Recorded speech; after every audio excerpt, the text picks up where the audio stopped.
আয়ারল্যান্ডে, যে সেখানকার বিশ্ববিদ্যালয় একটি বিশ্ববিদ্যালয়, তারা বলেছেন যে তারা দে উইল ডাইভেস্ট, তারা যে অর্থায়ন করা হয় ইসরায়েলকে এটির মাধ্যমে যে তারা গণহত্যা চালিয়ে যাচ্ছেন সেখান থেকে তারা সরে আসবেন। কলম্বিয়া ইউনিভার্সিটি তাদের যে অ্যাপ্রোচ, এই অ্যাপ্রোচটি কতখানি ভুল, কেন ভুল, এবং কেন তারা স্টুডেন্টদের সাথে আলোচনায় গেল না। স্পেশালি কলম্বিয়া ইউনিভার্সিটি এবং এনওয়াইইউ ব্যর্থ হয়েছে এই বেসিক প্রিন্সিপালটা আপহোল্ড করতে। কলম্বিয়াতে ছাত্ররা এনক্যাম্পমেন্ট করেছে, তাঁবু খাটিয়েছে, ঠিকই, কোনো সন্দেহ নেই, কিন্তু তার রেসপন্সে তুমি পুলিশ এনওয়াইপিকে ডেকে আনবে। গাজা নিয়ে চলমান যে পরিস্থিতি তৈরি হয়েছে, এটি তো 7 মাসের মতো চলছে। এর বেশ কিছুদিন আগে থেকে আমরা দেখছি যে স্টুডেন্ট প্রটেস্ট চলছে। প্রথমে আমেরিকাতে শুরু হলো, এখন এটি বিশ্বের বিভিন্ন জায়গায় ছড়িয়ে পড়েছে। আমরা গতকালকে দেখলাম আয়ারল্যান্ডে, যে সেখানকার বিশ্ববিদ্যালয় একটি বিশ্ববিদ্যালয়, তারা বলেছেন যে তারা দে উইল ডাইভেস্ট, তারা যে অর্থায়ন করা হয় ইসরায়েলকে এটির মাধ্যমে যে তারা গণহত্যা চালিয়ে যাচ্ছেন সেখান থেকে তারা সরে আসবেন।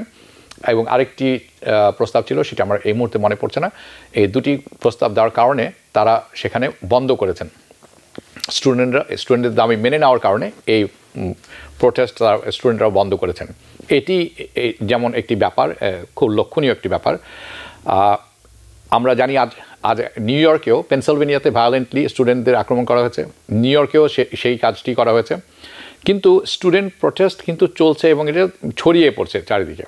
তা সত্ত্বেও ব্রাউন ইউনিভার্সিটির একটি ঘটনা, যেটি আমি শুনবো আপনার কাছে, এবং নর্থ ইস্টার্ন, এই দুটির যে তারা কর্তৃপক্ষ মেনে নিয়েছেন ছাত্রদের দাবি, সেটি কেন, কতখানি যৌক্তিক, এবং কলম্বিয়া ইউনিভার্সিটি তাদের যে অ্যাপ্রোচ, এই অ্যাপ্রোচটি কতখানি ভুল, কেন ভুল, এবং কেন তারা স্টুডেন্টদের সাথে আলোচনায় গেল না, তাদেরকে রাবার বুলেট মতো বর্বরতার হামলার সম্মুখীন হতে হলো। এটি আসলে কি, এটি একটু ভেঙে যদি আমাদেরকে বলেন। ধন্যবাদ হাবিব ভাই, নাকিব ভাই, অনেক ধন্যবাদ। আপনাকে বহুদিন পরে দেখতে পাচ্ছি, শুভেচ্ছা। একটা জিনিস খুব স্পষ্ট, তা হচ্ছে যে আমেরিকার জুইশ লবি অত্যন্ত শক্ত, বিশেষ করে মার্কিন কংগ্রেসে। আপনারা জানেন এর আগে মার্কিন কংগ্রেসের শুনানির কারণে এই একই প্রশ্নের শুনানি হয়েছে মার্কিন কংগ্রেসে, বিশেষ করে হাউস অফ রিপ্রেজেন্টেটিভে, যেখানে শুনানির পর দুটি ইউনিভার্সিটির প্রেসিডেন্টকে পদত্যাগ করতে হয়েছে। অভিযোগটা কি? যে তোমরা অ্যান্টিসেমিটিজম, ইহুদি বিদ্বেষ থামাতে ব্যর্থ হয়েছে। দুইটি ইউনিভার্সিটির প্রেসিডেন্ট চাকরি হারিয়েছে। এই ঘটনাটা কিন্তু চোখে পড়েছে 2 সপ্তাহ আগে, যেই 3জন ইউনিভার্সিটি অধ্যাপক, প্রেসিডেন্ট, ইনক্লুডিং আমাদের কলম্বিয়া ইউনিভার্সিটির প্রেসিডেন্ট, শুনানিতে হাজির হয়েছেন কংগ্রেসে। এই মহিলা মিনুর শাফিক, তিনি আগে থেকে তৈরি হয়ে গেছেন, তিনি ওই ভুলটা করবেন না যে ভুলটা আগের প্রেসিডেন্টরা করেছিল, কেমন, ইউপেন এবং হার্ভার্ডের। ভুলটা কি? যে তারা বলছে যে ক্যাম্পাসে ফার্স্ট অ্যামেন্ডমেন্ট রাইটটাকে প্রোটেক্ট করতে হবে, ছাত্রদের বিক্ষোভ করার, প্রতিবাদ করার অধিকার আছে। সেখানে আমাদের কলম্বিয়া ইউনিভার্সিটির প্রফেসর এক কথায় বললেন যে যদি কেউ একটা পোস্টার দেখায় জেনোসাইডের কথা বলে, বা ইসরায়েল রাষ্ট্রের বিরুদ্ধে প্রতিবাদ করে একটা পোস্টারও দেখায়, that will be considered as অ্যান্টিসেমিটিক।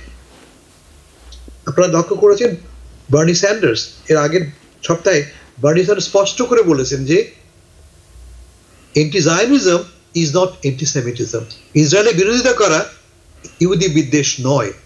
এবং এটা কংগ্রেসের ভেতরে ডেমোক্রেটিক প্রোগ্রেসিভরা বরাবরই বলে এসছে, ইসরায়েলের সমালোচনা করা যাবে। কিন্তু রিপাবলিকান কংগ্রেসের চাপের মুখে যখন আমাদের এডুকেশন শিক্ষাবিদরা ভয়ে সরে আসেন, তখন সবচেয়ে বড় ক্ষতি হয় কার? শিক্ষা ব্যবস্থার।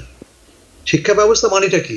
ছেলেরা প্র্যাকটিস করবে মুক্ত চিন্তার, ইনক্লুডিং প্রোটেস্ট আমেরিকান শিক্ষা ব্যবস্থার একটা অনিবার্য, অবধারিত একটা অঙ্গ।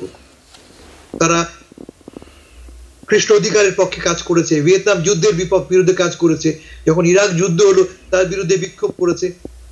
এই আপনি বললেন বার্নি স্যান্ডার্স 1963 সালে নিজে গ্রেফতার হয়েছে, শিকাগো ইউনিভার্সিটিতে, তিনিও একটি হল দখল করেছিলেন। তার মানে বিক্ষোভ করাটা আমেরিকান শিক্ষা ব্যবস্থার একটা ট্রেডিশন, প্রাউড ট্রেডিশন। এটাকে চাপাতে চাইতে রিপাবলিকান কংগ্রেসম্যান এবং রিপাবলিকান নিয়ন্ত্রিত স্টেটসগুলিতে, ফ্লোরিডায় একের পর এক আইন পাশ হয়েছে। একদিকে তারা বলছেন যে উদারপন্থী শিক্ষাবিদদের কারণে শিক্ষা ব্যবস্থা ভেঙে পড়ছে।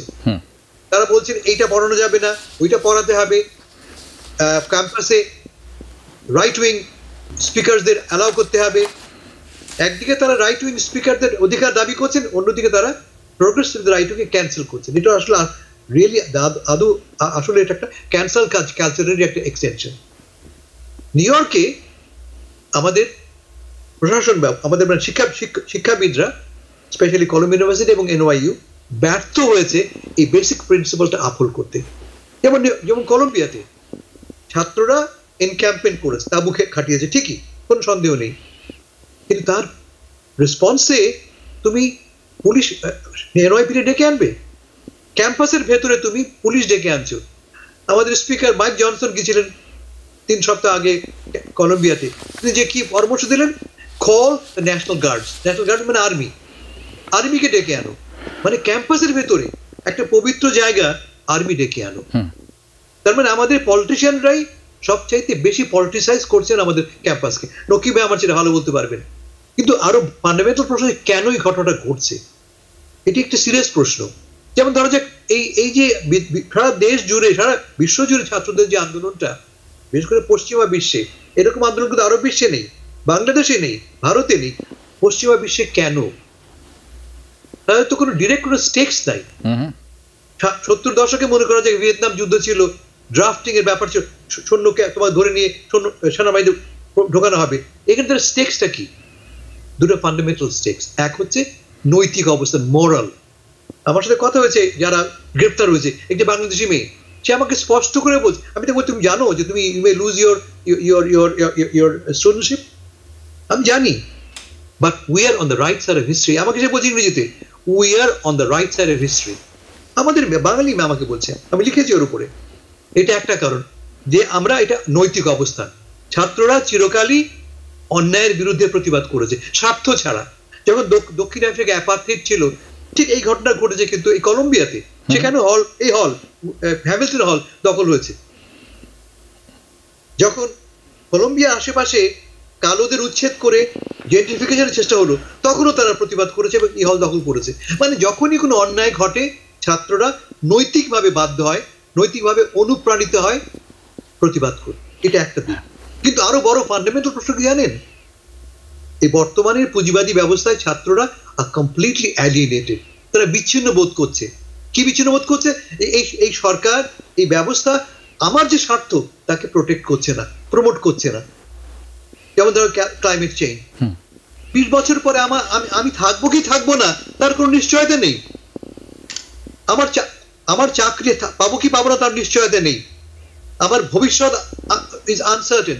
এই অবস্থায় I don't expect anything from our politicians. আমার হারাবার তো কিছু নাই। ফলে I take a moral stand on issues that may not directly affect me, but it affects the broader community. সে কারণে এই ঘটনাটি ঘটছে। আমি খুব স্ট্রংলি কন্ডেম করছি আমাদের নিউ ইয়র্ক ইউনিভার্সিটি এবং অন্যান্য ইউনিভার্সিটিগুলিতে। আপনি ব্রাউনের কথা বললেন, নর্থ ইস্টার্নের কথা বললেন, তারা একইভাবে সেখানেও কিন্তু ছাত্ররা এনক্যাম্পমেন্ট করেছে। ব্রাউন কি করলো? ব্রাউন বললো যে কথা বলে কি ঠিক করা হলো যে আমরা ডাইভেস্টমেন্টের উপরে আমরা আমাদের যে বোর্ড আছে তাকে সেখানে ভোটাভুটি হবে।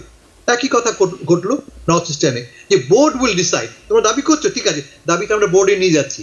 অ্যাজ এ রেজাল্ট এই উত্তেজনা কিন্তু প্রশমিত হয়ে গেল, ডিফিউজ হয়ে গেল। এই একই কাজ কিন্তু আমাদের কলম্বিয়াতে করতে পারতো, NYU করতে পারতো। এখন শুরু হয়েছে আমাদের নিউ স্কুলে, সেখানে একই ঘটনা ঘটতে পারে। আমাদের প্রশাসনিক কর্তৃপক্ষ চাকরি বজায় রাখবার জন্য দে কম্প্রোমাইজড অন দেয়ার প্রিন্সিপলস।